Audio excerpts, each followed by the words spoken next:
आप किसी भी प्रकार से अपने हालात नहीं बदल सकते हैं।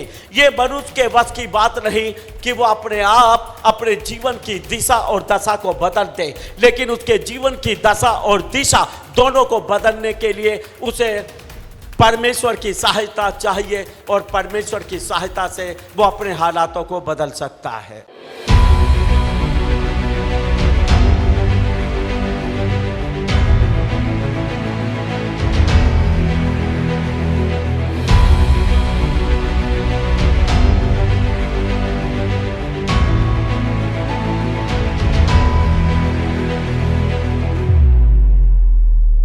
यहां पर एक व्यक्ति याबेश है, और याबेश का मतलब होता है पीड़ा। किसी व्यक्ति का नाम आप पीड़ा रख दें, इसका मतलब क्या है? इसका मतलब यह है कि उसका जीवन पीड़ा से भरा है, उसका जीवन दुखों से इतना भरा है कि उसका नाम ही पीड़ा रख दिया गया। और यहां पर लिखा है, उसकी मां ने यह कहकर उसका नाम रखा कि मैंने इसे बड़ा पीड़ित होकर जन्म दिया। अपने आप तो पीड़ाओं में भरा हुआ जीवन ही रहा, लेकिन इसकी मां का भी पीड़ा से भरा हुआ जीवन रहा जब वो इसे जन्म देने वाली थी। ना जाने वो कोई विधवा औरत हो, ना जाने वो गरीब हो, ना जाने वो गरीब के साथ साथ और भी बहुत सारी दुख और समस्याओं से भरी हुई हो।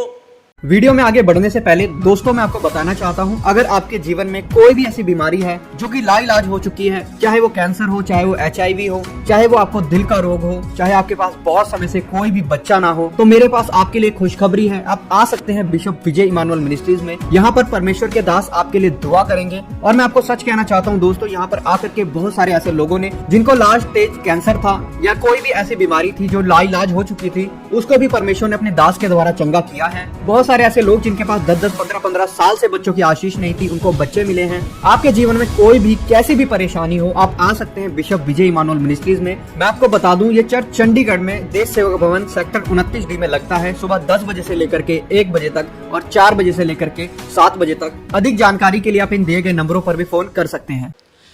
ना जाने उसकी प्रसव पीड़ा बहुत लंबी हो गई हो, उसको दर्द उठने 15 दिन पहले, एक महीना पहले शुरू हो गया हो, 1 महीना तक उसने प्रसव पीड़ा को सहा हो, और 1 महीने के बाद उसने इसको जन्म दिया। इसीलिए बोलती है कि मैंने इसे पीड़ित होकर जन्म दिया। यानी प्रसव पीड़ा लंबी हुई, इसको जन्म देने वाली मां इसके कारण बहुत पीड़ित रही, और उसने इसका नाम ही पीड़ा रख दिया। और याबेश का जीवन पीड़ा से, दुखों से भरा रहा।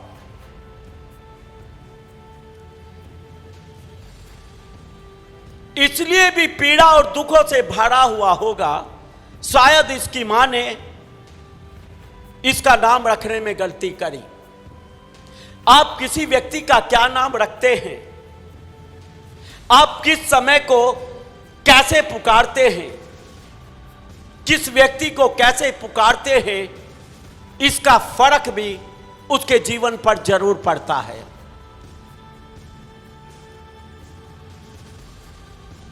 इसका नाम पीड़ा रख दिया, और जीवन भी पीड़ा भरा हुआ रहा। लेकिन याबेश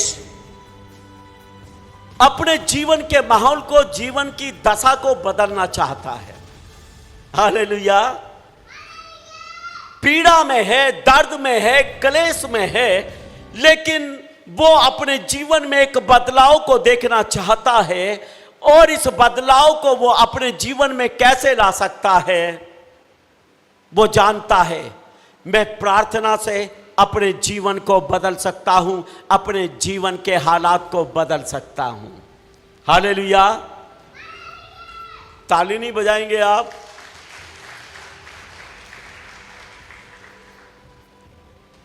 यहां पर लिखा है याबेस ने इस्राएल के परमेश्वर को यह कहकर पुकारा, मतलब पीड़ा की दशा में चलते हुए इस्राएल के परमेश्वर को पुकारना शुरू कर देता है, प्रार्थना करना शुरू कर देता है, क्योंकि ये अपने हालातों को बदलना चाहता है, ये पीड़ा की हालातों में चलना नहीं चाहता है। मैं आपको बताना चाहता हूं, अगर आप अपने हालात को बदलना चाहते हैं तो आप प्रार्थना करना शुरू कर दें। जब आप प्रार्थना करना शुरू कर देंगे, आपके हालात भी बदलना शुरू कर देंगे।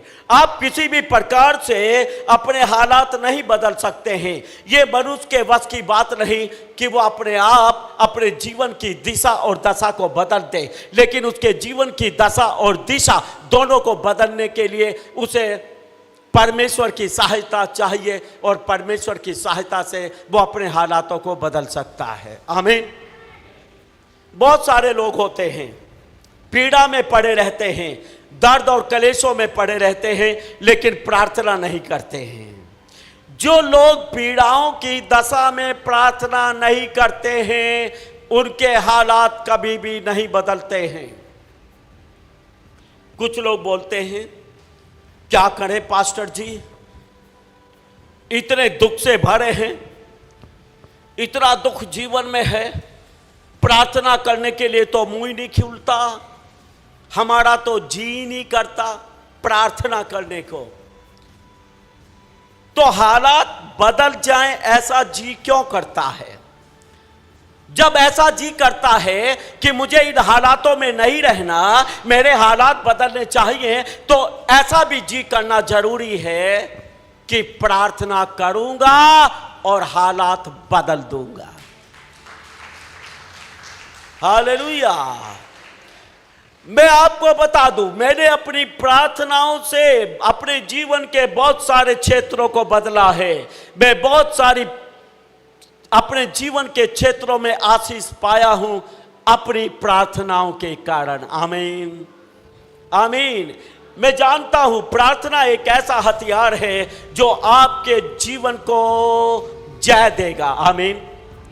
प्रार्थना एक ऐसा हथियार है जो कभी फेल नहीं होता, क्योंकि परमेश्वर का वायदा है जो कुछ तुम प्रार्थना में विश्वास से मांगोगे वो सब तुम्हें मिलेगा।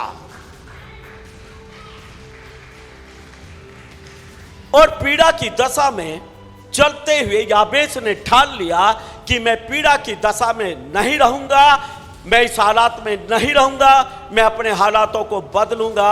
और उसने इस्राएल के परमेश्वर से प्रार्थना करना शुरू कर दिया। हालेलुया।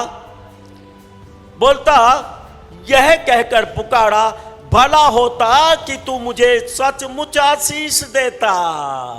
हालेलुया। प्रभु ये भला है, तू मुझे आशीष दे।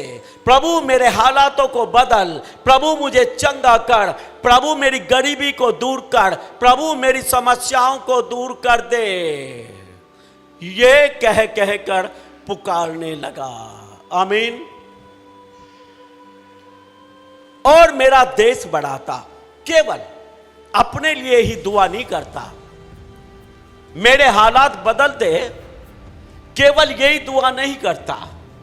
याबेस स्वार्थी नहीं, अपना ही भला चाहता है, बल्कि याबेस बोलता है ये भी भला होता, ये भी अच्छा होगा अगर तू मेरे देश को बढ़ा दे। आमीन।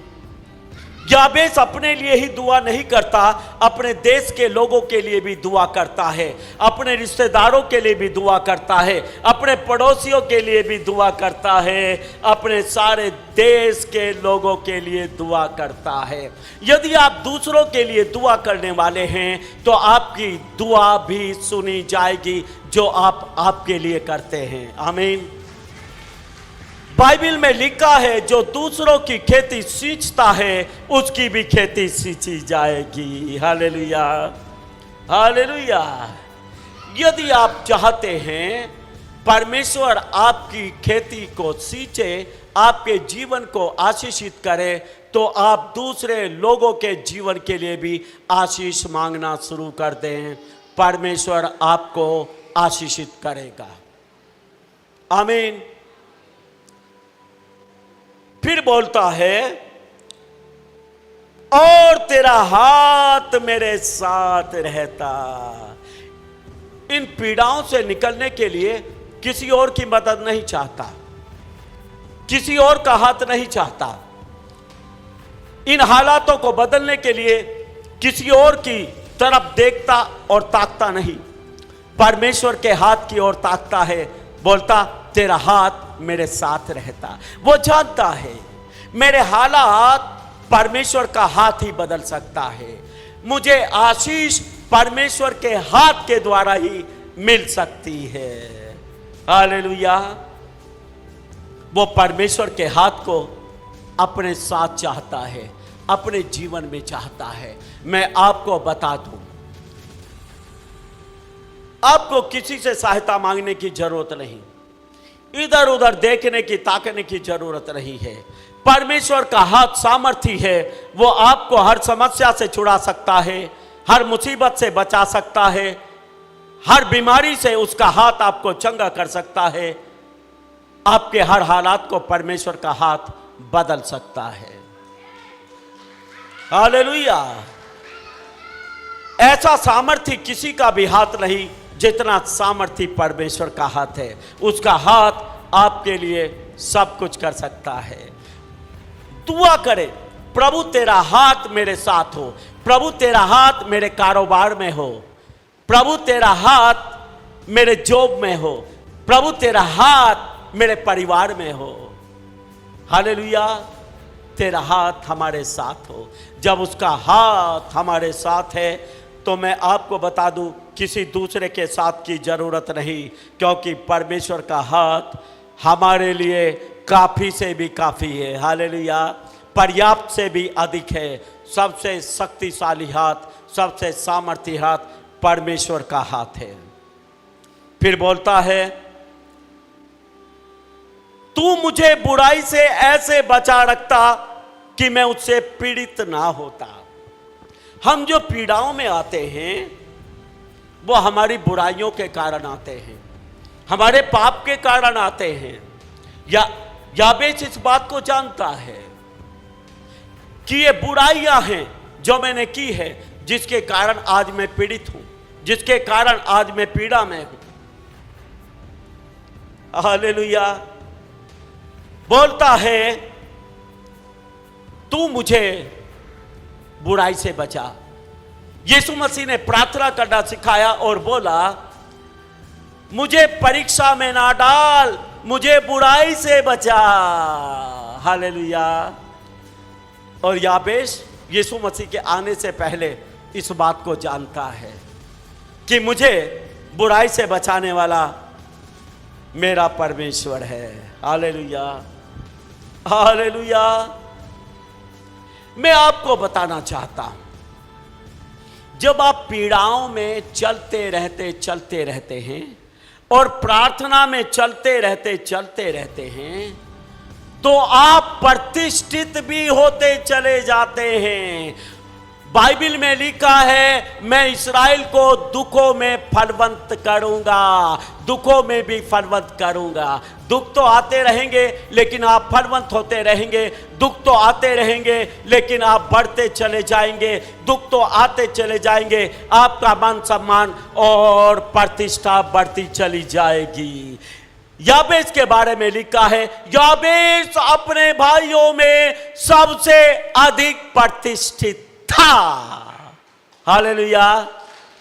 क्योंकि याबेश पीड़ा में था, और मैं आपको बता दूं, पीड़ा में प्रतिष्ठा है। मैं आपको बता दूं, पीड़ा के बाद प्रतिष्ठा है। मैं आपको बता दूं, पीड़ा के बाद आशीष को शुरुआत होती है। हालेलुया। जब मैं प्रभु यीशु मसीह में आया बड़ी पीड़ा के साथ, मां बाप ने घर से बाहर निकाल दिया, बहुत कुछ सहा, बहुत पीड़ा का सफर रहा। शुरुआत मसीह सफर की पीड़ा से हुई है, लेकिन परमेश्वर का धन्यवाद हो, इस पीड़ा के कारण मेरा प्रार्थना का जीवन हुआ। इस पीड़ा के कारण मैं परमेश्वर के हाथ की तरफ देखता रहा। इस पीड़ा के कारण मैं परमेश्वर के नजदीक आता चला गया। इस पीड़ा के कारण मेरे जीवन में प्रतिष्ठा बढ़ती चली गई। Hallelujah, hallelujah. पीड़ा में प्रतिष्ठा है, पीड़ा में प्रतिष्ठा है। ताली नहीं बजाएंगे? अगर आप मसीह में हैं, आपका पीड़ा का सफर चल रहा है। इस पीड़ा के सफर में आप खत्म होने वाले नहीं हैं। इस पीड़ा के सफर में आप नाश होने वाले नहीं हैं। इस पीड़ा के सफर में आप बड़ी बड़ी आशीषों को पाने के लिए जा रहे हैं। हालेलुया। पीड़ा से नहीं घबराना। हालेलुया। पीड़ा में प्रार्थना करना है, पीड़ा में प्रार्थना करना है और प्रतिष्ठित होते चले जाना है, बढ़ते चले जाना है। क्योंकि परमेश्वर की इच्छा यही है कि आपकी पीड़ाएं चलती रहे, लेकिन पीड़ाओं के साथ साथ आपकी प्रार्थनाएं चलती रहें, ताकि आपकी प्रतिष्ठा आपके रिश्तेदार, परिवार, पड़ोस में बढ़ती चली जाए। आमीन। कितने लोग आज समझे हैं कि पीड़ा में प्रतिष्ठा है? पीड़ाएं इसलिए आती हैं कि परमेश्वर आपको प्रतिष्ठित करना चाहता है, पर आपको बढ़ाना चाहता है। आमीन। कितने लोग पीड़ा में बढ़ना चाहते हैं? खड़े हो जाएं। आज की शाम आपकी उन पीड़ाओं के बदले परमेश्वर आपको बढ़ाने के लिए जा रहा है। जो पीड़ाएं पिछले समय में मसीह में होते हुए आपने सही हैं। Hallelujah, hallelujah. हम आशा करते हैं कि आपको ये वीडियो अच्छी लगी होगी और हम आपसे निवेदन करते हैं कि हमारी ये वीडियो अपने दोस्तों और रिश्तेदारों के साथ जरूर शेयर करें, ताकि वो लोग भी परमेश्वर की सच्चाई को जान सकें और आशीषित हों। और हम आपसे कहना चाहते हैं कि अगर आपने हमारे चैनल को सब्सक्राइब नहीं किया है तो जरूर सब्सक्राइब करें।